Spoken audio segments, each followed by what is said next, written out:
We want to make sure that yung talagang mga Tunsi Kibuloy will suffer talaga in jail. Yan ang gusto namin. So, meron din pala kayong kaso? Okay, narinig nyo? Sabi niya, we want to make sure na si Kibuloy ay mag-suffer sa jail. Kibuloy. Kasi sabi niya, sisiguraduhin namin na mag-suffer siya sa loob ng kulungan.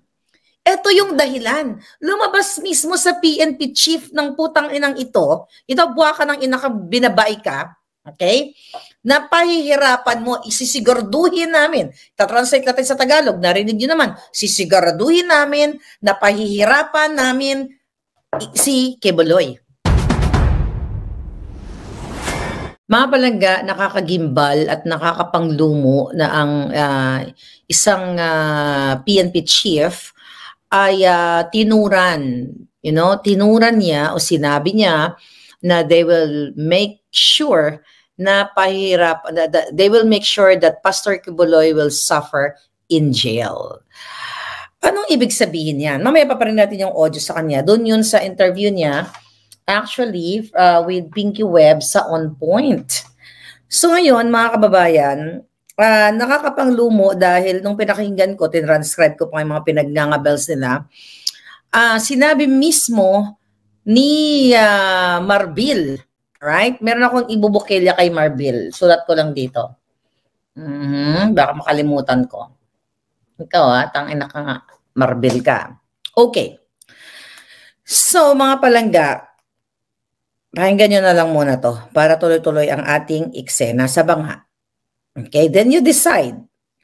Okay, doon sa interview niya with Pinky Webb, alright, pinag-usapan nila yung Pogo, yung EJK, syempre ang PRRD, si Pastor Kibuloy, at ang mga adictos benedictos katulad ng amo niyang si Bangag. This time, here, my darling. Here. Just maybe isasama ko na rin po.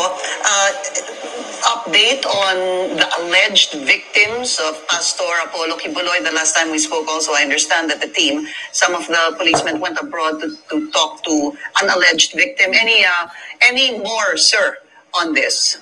No, marami na kami mga complainants ngayon.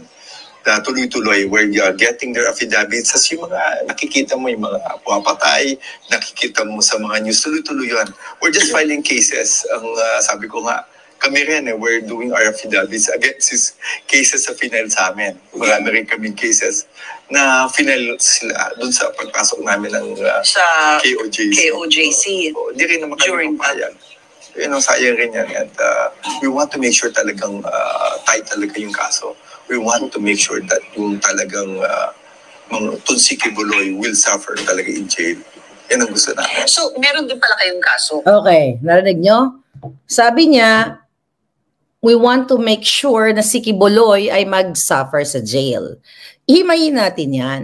Nag-suffer na siya eh. Andyan na nga eh, di ba? Dapat we want to make sure na justice will be served. Di ba? Anyway, hindi pa convicted si Pastor Kibuloy. Ang tawag dito ay slip of the tongue or yung tinatawag na Freudian slip.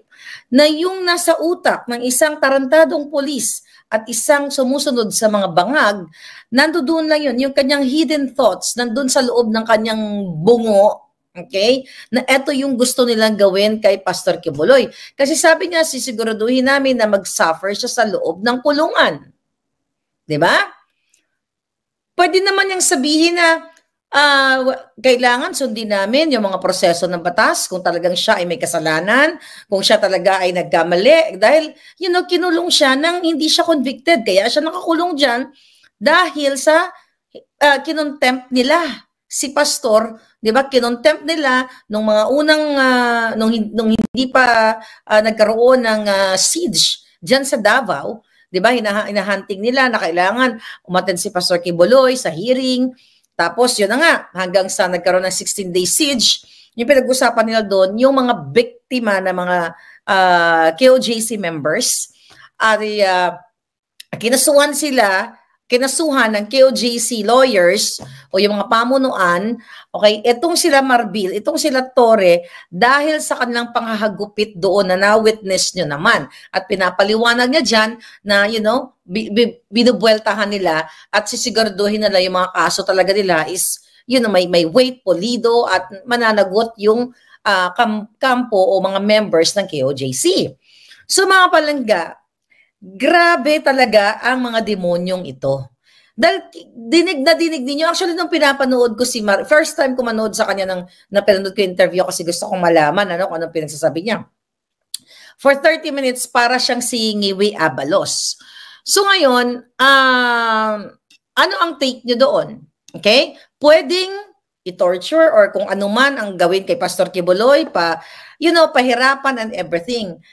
The reason why nag-stop ang KOJC rally. Napansin ninyo? Sabi ko nga sa inyo, hawak nila sa liig si Pastor Quiboloy, nakakulong. Okay? Hindi ba kayo magtataka na bakit tumigil ang pakikipagsama o diba o pakikipag-ugnayan ng mga KOJC members sa Maisog Rally at sa atin na nag-express ng kanilang freedom of speech, kalayaan ng pamamahayag na sila ay sukang-sukan na sa gobyerno ni Bangag.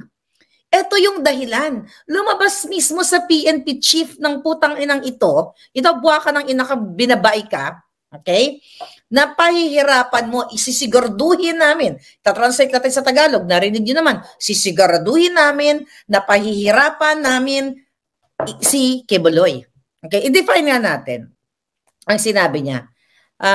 Define natin iintindihin natin yung ano tawag dito? Yung phrase na sinasabi niya. Okay. Sabi niya dito, okay. Type ko lang. Okay. Alright. Sabi niya, we will make sure he will suffer in jail. Anong ibig sabihin ito, palangga? Pwedeng makaranas si Pastor Quiboloy ng what?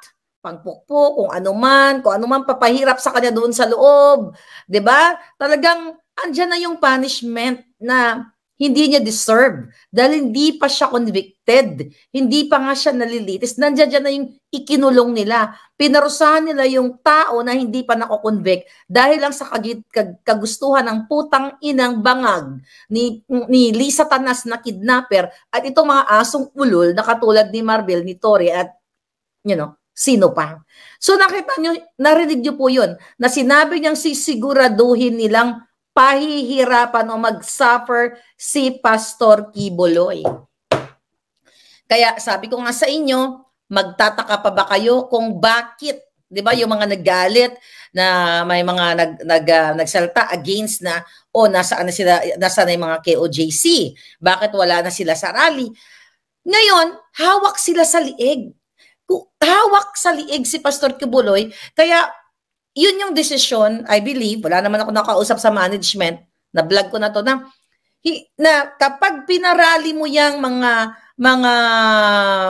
members mo, yung mga parishioners, pag pinarali mo yan, dugurgurin ka namin dito or lalasunin ka namin dito o tutoryo o tusukin or whatever. Kaming mismo kay Marbil. Okay, bibigyan ko kayo ng comparison. Gustong sisiguraduhin na lang mahirapan si Pastor Quiboloy, pero listen to this. Okay? Pakinggan nyo to. Diba, kung matatandaan ninyo mga palangga, okay, kung matatandaan ninyo, may Amerikano na kababayan ko, okay, may palanggang Amerikano na dinukot dyan sa Mindanao. Okay? Ano ang nangyari doon? Hanggang ngayon, wala pang makitang proof of life. Although, nandyan ang mga FBI, di ba, na hinahanap itong si Elliot Eastman na dinukot ng, wala pa actually na proper, malinaw na report mula sa bulok na PNPing mga tiwali. I'm just talking to the tiwali, except yung mga matitinong police. kung ano ba talagang nangyari. Pakinggan nyo ang kadyutahan ni Barbel. Ito ba ang PNP chief na ito? Ito. Listen. Update on the abduction of Mr. Eastman, sir. Any progress on this? I understand that 3 are already in the custody of the police, pero wala pa pong proof of life. Talaga kasi iba kasi yun eh. That's yung kay Eastman na abducted yun, no? Ang nangyari kasi doon, Pakinggan nyo. Kasi ang kay Eastman, iba kasi yun eh. Namnamin nyo yung mga wordings niya. Iba kasi yun eh. Okay, dinuko to ha. Hindi natin alam kung buhay pa to o patay. yung foreigner na yun, matagal na nandun sa area. Ilang buwan na siya eh. Okay. Iba kasi yun eh. Yung foreigner na yun, matagal na kasi sa area na yun. So parang dun pa lang sa statement, wag na tayo muna mag-forward, na parang iba kasi yun eh. Matagal na kasi siya dun. Yung parang, dahil matagal na siya dun, parang okay. Okay, pakinggan mo na to.